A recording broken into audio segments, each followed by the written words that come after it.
क्या आपने कभी सोचा है कि अगर ब्रह्मांड को चलाने वाला कोई भगवान नहीं है तो उन लोगों को सजा कौन देता है जो बुरा करते हैं, और अच्छे लोगों के साथ बुरा क्यों होता है?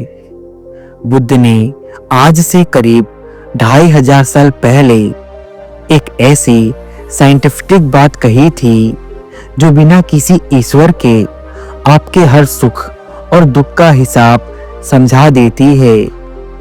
चलिए जानते हैं बुद्ध के कर्म के नियम के उस रहस्य को जो आपको डराए ही नहीं बल्कि जागरूक बनाएगी। नमस्कार दोस्तों, स्वागत है आप सभी का हमारे चैनल बौद्ध दर्शन में, जहां आंतरिक जागरण के साथ प्रतिदिन हम कुछ नया सीखते हैं।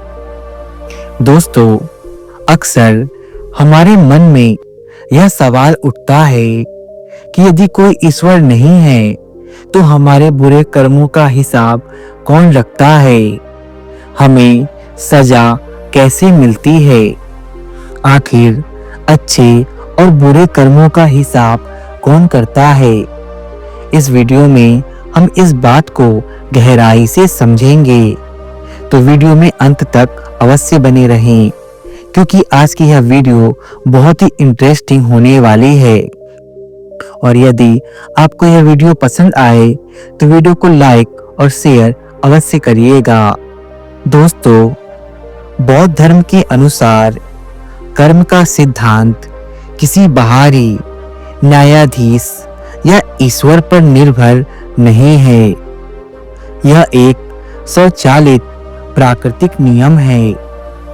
बुद्ध ने सिखाया कि जैसे भौतिक जगत में कार्य कारण का नियम काम करता है, वैसे ही नैतिक जगत में भी कर्म काम करता है।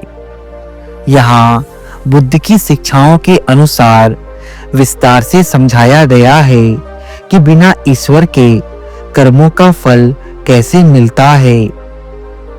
पहला, धम्म नियत।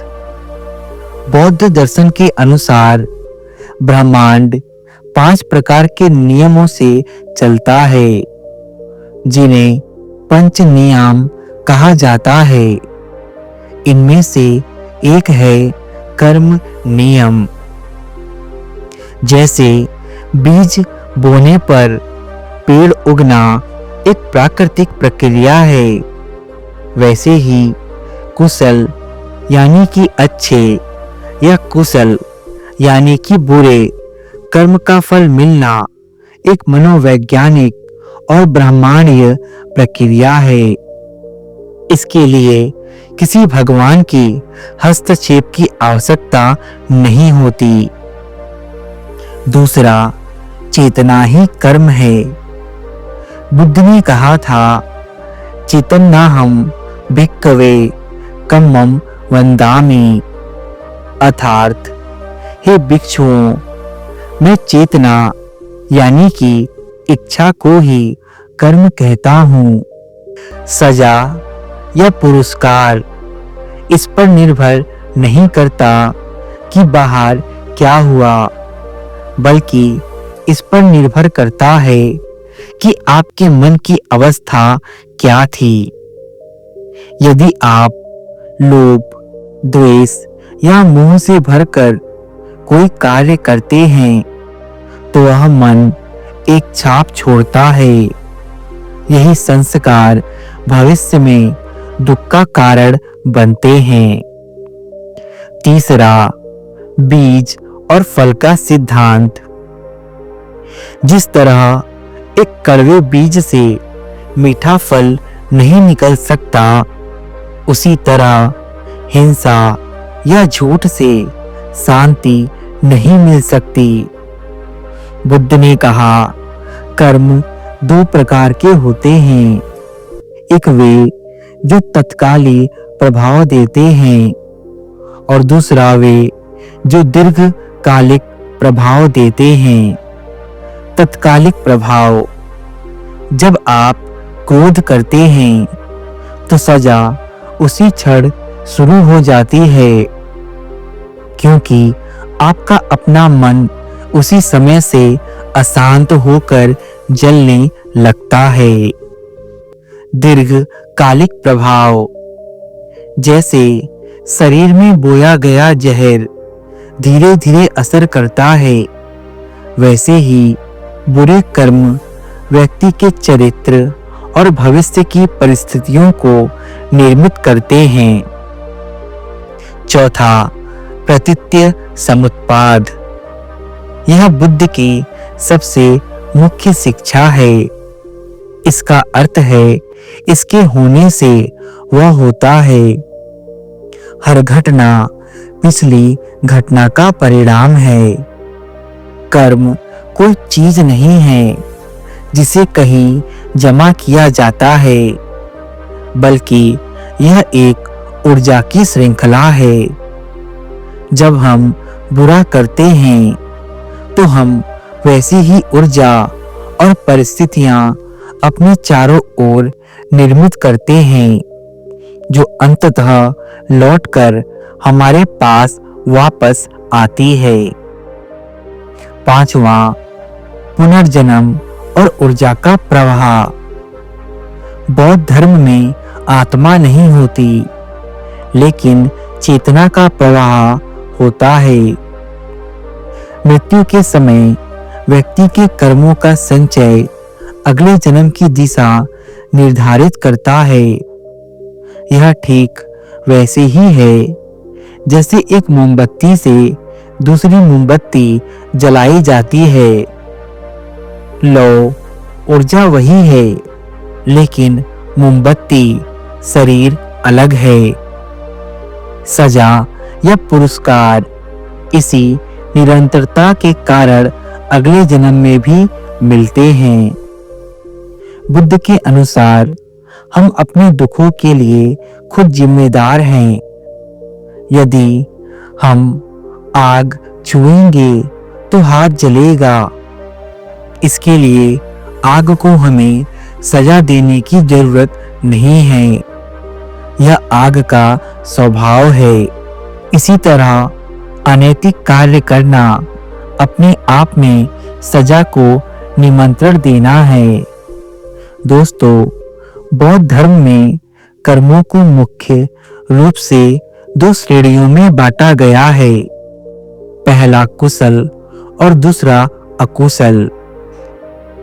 यहाँ कुशल का अर्थ केवल अच्छा नहीं, बल्कि मानसिक रूप से स्वस्थ और बुद्धिमान कार्य है।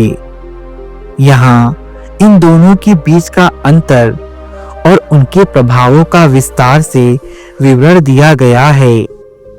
पहला, अकुशल कर्म।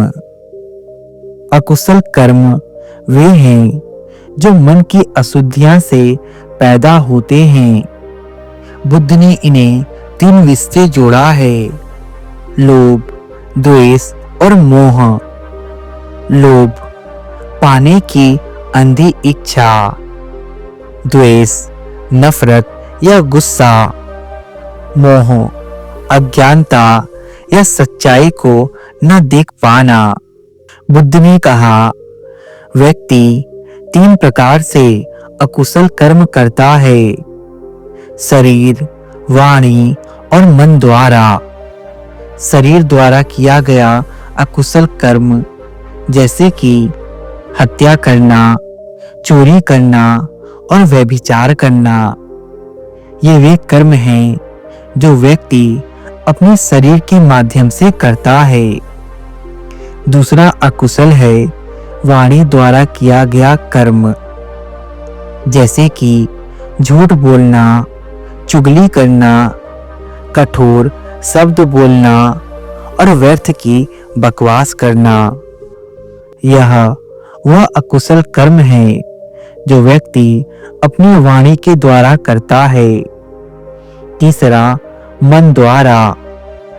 दूसरे की संपत्ति का लालच, दूसरों का बुरा चाहना और मन में गलत धारणाएं बनाए रखना, यह वह अकुशल कर्म है जो व्यक्ति अपने मन द्वारा करता है। अकुशल कर्म का फल और इनका परिणाम दुखद होता है। यह मन में अशांति, पछतावा और भय पैदा करते हैं, जो व्यक्ति को मानसिक पतन और निचले पुनर्जन्म की ओर ले जाते हैं। दूसरा, कुशल कर्म।